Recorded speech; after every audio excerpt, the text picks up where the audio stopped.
All right, for more analysis on the story now, we speak to Thompson Chengeta. He's an international human rights law expert, and he's in studio with us. Thompson, thanks very much for coming into studio. Thank you very much, Michelle. So our reporter, Pindai Dube, is in Zimbabwe. He's tracking all the latest developments for us on the ground there. And one of the things that he told us just very recently, over the past hour or so, is that internet service providers are being forced to shut down the internet completely in Zimbabwe. What does that speak to in terms of human rights? Thank you very much. I think maybe perhaps I would want to respond to that question in 4 ways, which we generally take care of some of the major issues that I have with the current situation in Zimbabwe. But I'll address first the question which you have asked. So in as far as the response of the government shutting down the internet, for me as a human rights law expert, my concern is how that in all circumstances is a violation not only of the right to freedom of expression but access to information. And I would want to say that in as far as the law is concerned, of course, rights may be limited in certain circumstances. But when you're talking of limitation of rights, there are 2 things which happen. First of all, the limitation must be justified in a democratic society. And secondly, that limitation must be in terms of the law. And thirdly, it must be proportionate. But in the circumstances of Zimbabwe, if you look carefully, you would find that it is not in terms of the law. It has not been declared that there is a state of emergency in Zimbabwe. There is no mention in terms of what law is the internet being shut down. Well, the security minister says it's a security precaution. Yeah, that is too general. And when you are generalizing things like that, it delves into the realm of dictatorship. You have in specific in terms of what law which is authorizing to do that. And when I'm talking about proportionality, you would say that we agree there may be individuals who can actually abuse the internet, but you have to be targeted. It can't be a carte blanche erosion of human rights, so to say, where you have to say, we are cutting down all the internet. Yeah, absolutely. And the impact of that is not only the violation of this particular right of access to information. There is actually one crucial point which people have to take into consideration. Most of the transactions in Zimbabwe, over 85% of them are through what is known as eco-cash, where you have to do it online, buying things as simple as bread. So when you shut down the internet right now, people are not able to pay bread for bread and other basic commodities. So that kind of action or that kind of response from the government have an impact on other rights of citizens, in particular socio-economic rights. People are not able to do anything without the internet, so to say. And what is more important, which I want maybe also to highlight, is in general, especially in human rights, we have actually criticized what are known as black sites. I don't know if you, in the terms of the United States, you have heard where we say the abduction, interrogation and torture of individuals in black sites where you are not able to know where they are, what is happening to them, and no update, is actually a violation of customary international law. Zimbabwe right now is a big black site. No one knows what is going on there. Now, having addressed the aspect of internet and its impact even on socio-economic rights, there is one thing which I also want to emphasize. When we look at what is happening in Zimbabwe, in particular the deployment of the army and what is happening as far as the switching off of the internet, there is one thing, Michelle, which one has to remember. Look it in context. Barely a month, the Motlanthe Commission from South Africa made a report where they criticized the disproportionate use of force by the army and recommended actually to the government to say this should not happen again. In terms where there are issues of law enforcement, it is the police who should actually be dealing with this issue. The government should be more prepared to deal with these particular aspects. Yeah, we know that the army receives a different set of training to public order policing. Primarily, their major training, I would want to think, is to kill. And the Motlanthe Commission actually pointed out that. And one of the recommendations when we're talking of remedies in international human rights law, some few weeks back when I was here discussing with a colleague, I mentioned that when you're talking of human rights, the remedies which the government ought to put in place, for example, is what are called non-repetition. The government has to say, we will not do this again. Barely a month. The same thing, when we say we should not deploy the army to deal with law enforcement situation, it happens again. Yeah.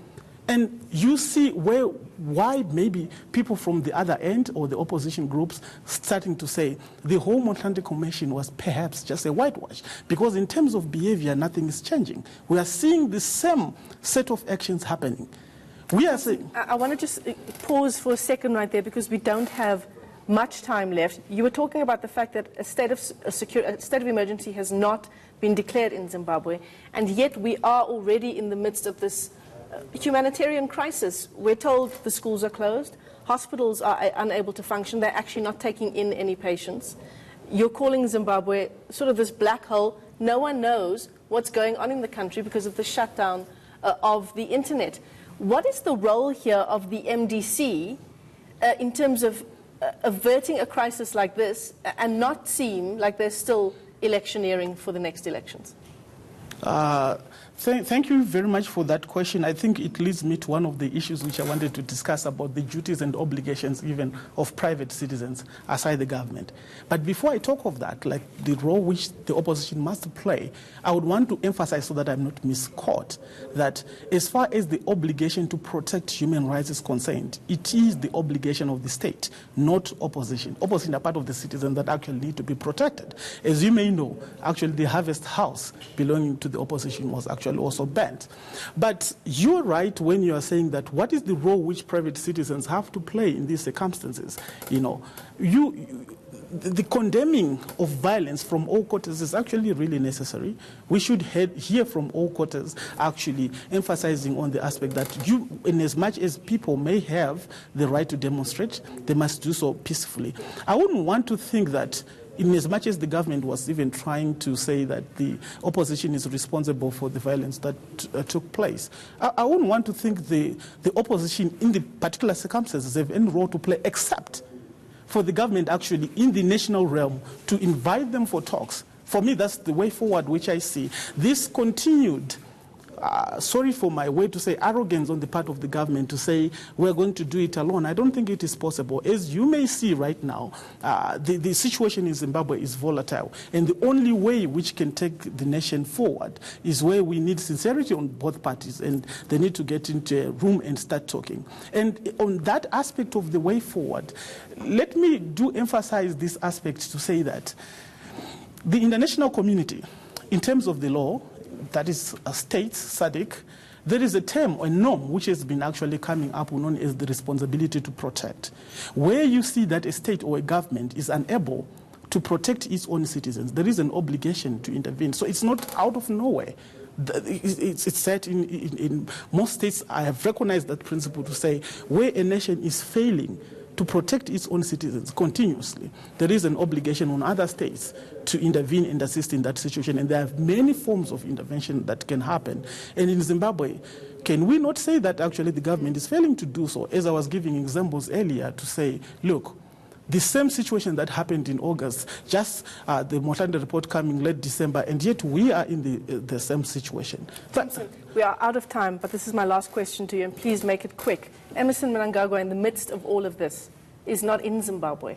The only thing that he's said so far in his talks, on the sidelines of his talks with Russia and Vladimir Putin, is that foreigners had been in Zimbabwe taking advantage of this incredibly low petrol price.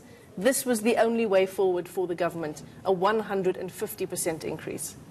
Absolutely, the justification for the fuel hike is not justified, but to speak more fully on the aspect of the president of Zimbabwe being outside the country when there is this crisis, I don't think it is appropriate. More fully for this reason, the vice president, the one who is in charge, all his life what he has been known for is a soldier. He has not served in any civilian capacity, and to him every solution has to come with force. The nurses strike, his solution is to fire them. The doctors strike, his solution is to fire them. People go in the streets, the solution is to deploy soldiers. Why? Because in his mind, once someone is identified as the enemy, force has to be used. Lastly, as a concluding statement, I would want to say this, Michelle. In as much as we may also want to blame civilians in Zimbabwe taking this violent strike in the country, we have to note also one thing. The purpose of peaceful strikes is to try and speak to a listening government, is to try and make people see, the government see, that you have discontentment. But the question which I would want you to leave with you is, how do you speak to an unlistening government?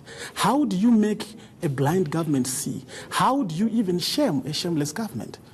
So Zimbabweans have been trying peacefully throughout the years to try and talk to the government, to try and have the government see. And the demonstration, when people march peacefully in the streets, is to try to say to the world, look at us, we have a problem. We are trying to shame our government. But if that government is shameless, what do you do? Well, that's a way to end an interview. Thanks very much for coming. Thank you very much, into Michelle. Studio. A very difficult interview there as the situation in Zimbabwe continues. Thompson Chengeta is an international human rights law expert trying to unpack some of the most pressing issues unfolding in that country.